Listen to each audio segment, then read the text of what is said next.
up here real quick so this high quality content can get through to everyone. So, hey, good morning, everyone. Wanted to hop on the video, the microphone, everything here.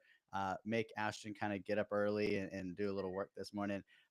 Mostly actually just to highlight a little bit the Warehousing After Dark event that's happening next week. It's our April edition. And we've got some great sponsors, and Ashton and Master Plan Communications is one of them. And want to just bring Ashton on and have a quick chat so that folks that plan on attending or maybe not planning on attending can kind of know what to expect at the event, and particularly in relation to MPC. So, Ashton, can you talk a little bit about yourself, I guess, and what you guys do there at MPC? 100%, 100%. Master Plan Communications offers business building, PR, and marketing for the material handling industry. It's something we've focused on since 2011 and continue to hone the craft of helping build and protect material handling organizations as they grow. So, when you say material handling, then ProMat a few weeks ago must have been like your Super Bowl or something like that.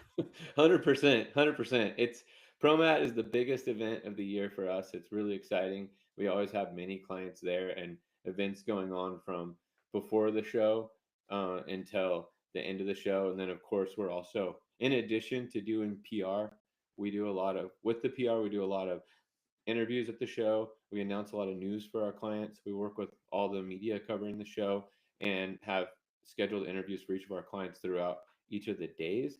But we also do booth builds and design and advertising and events. So we have members of our team there from several days before the show until well after the show. We're out build in and then tear down.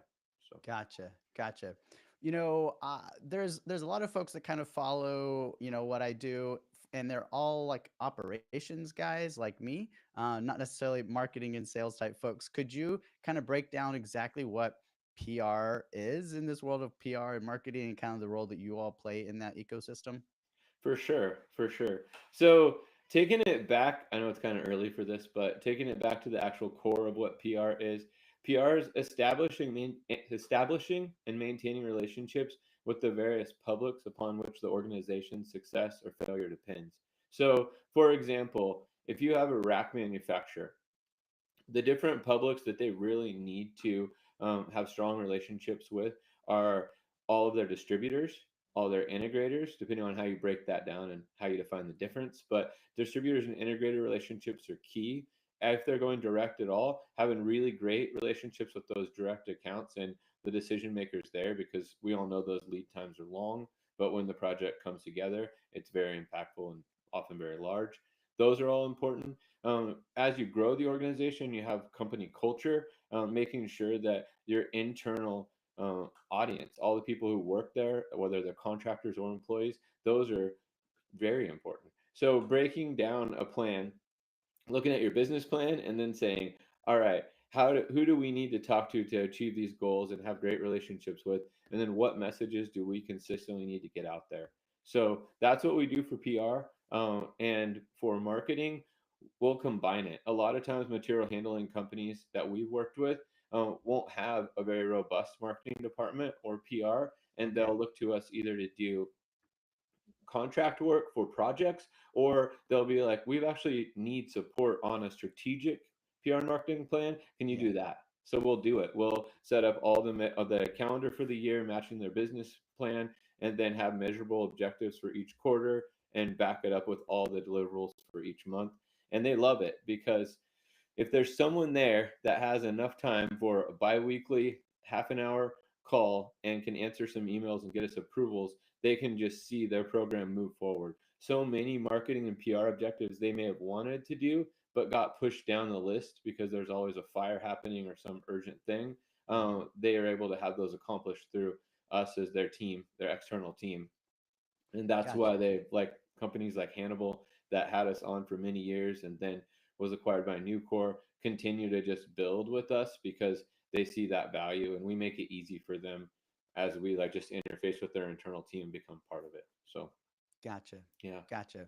I was about to ask that question. What differentiates you and the need for like kind of outsourcing versus having an in-house sort of marketing team? But you kind of like already knew what I was about to ask, I guess. So good job. That's all my ESP for the day. I don't think I have. I ran out of that. But well, there is, to answer that in more detail, there's a couple different scenarios where it really works great. One, if there's a really extensive internal marketing and PR team, think like a huge company. I almost said a name that I'm not at liberty to say, but think like a giant big box retailer. Mhm. They have thousands of people in their marketing department, but they hire an agency like us or contract with an agency like us because they need real specific PR expertise in a specific market. So even though they have lots of bodies, they look to an agency like MPC for certain projects. And then if you have a company that has no one in marketing, but they have a COO or a VP of sales that has owns the marketing seat in the organization, Yeah. even though they're a sales title. When you look at the org chart, they're like, there is marketing, and that's going to fall under this guy. We're super helpful there because if they know their plan and they can articulate it and make time to give some approvals and input, we can write it and carry it out, which they love.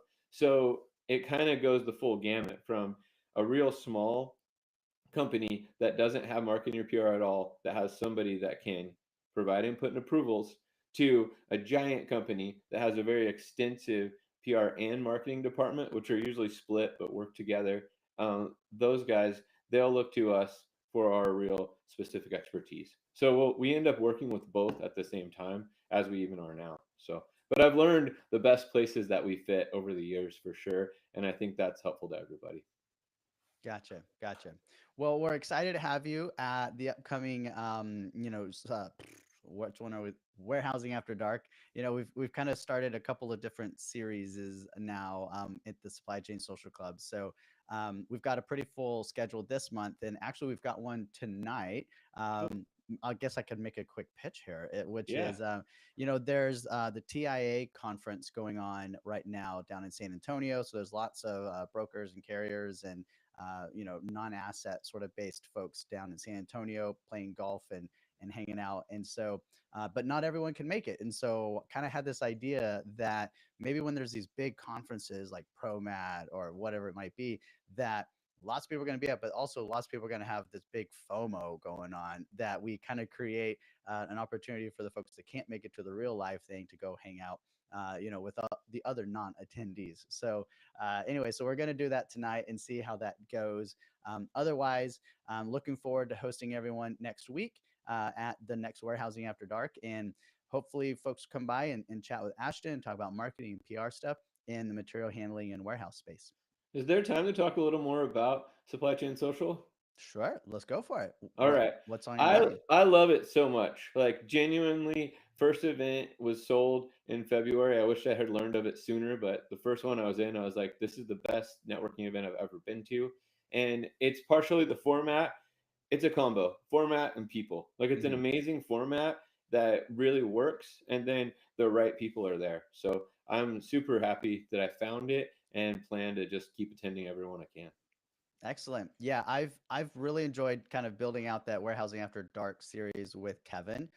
His audience and his community of folks that know him and follow the new Warehouse podcast and stuff is certainly that sort of right audience to kind of bring together in this sort of virtual hybrid sort of way of networking that the thesis is like it's focused on socializing, hence the name Social Club, and not the supply chain, sit down and watch someone pitch you slides for 30 minutes club, right? Like, Hmm. so that's the whole big idea is just build relationships, have a little fun, have a drink, and try to take it easy on the pitch slapping a bit, and just have good times and talk about fishing and painting the house, right? So um anywho, well, Ashton, thanks for coming on.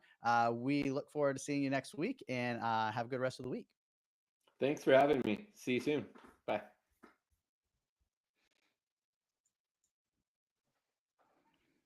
Oh, that was easy peasy. Yeah, um for sure.